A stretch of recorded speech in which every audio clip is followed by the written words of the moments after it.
అనేక సార్లు అంటాం మన ప్రార్థనలో, ప్రభువా నాలో ఏముందయ్యా నువ్వు నన్ను ఇంత ప్రేమిస్తానికి. ఎన్నో సంవత్సరాలు నన్ను self conviction is very important, but never go to underestimate.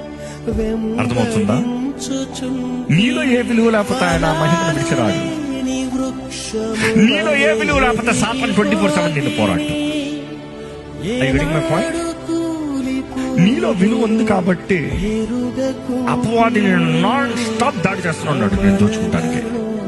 నీలో విలువ ఉంది కాబట్టి దేవుడు కూడా ఎంతగా నీతో మాట్లాడాలో, ఎంతగా నీతో కలవాలో, ఎంతగా ఆయన ఆత్మ తోడు దేవుణ్ణి తానే ఇక్కడ ఈ భూమి మన నీతో స్నేహం చేస్తానికి సిద్ధంగా ఉన్నాడు. Because that something worth. ఇది కూడా దేవుని వాక్యం చదివినప్పుడు చూస్తాం మనం. ఈ ప్రపంచము, ఈ లోకంలో ఉన్న భోగములు, ఐశ్వర్యములు అంతా కలిపి ఒక వైపు పెట్టి, ఒక ఆత్మ ఒక వైపు పెడితే ఏది విలువైందంట? ఆత్మే విలువైందంట.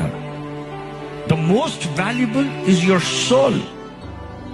ఈరోజు మన అంటున్నాం నాలో ఏంటి విలువైంది? దేవుడు ఒకటి అంటాడు, నాతో కలిసి చూడు, నీ విలువేంటో చూపిస్తా.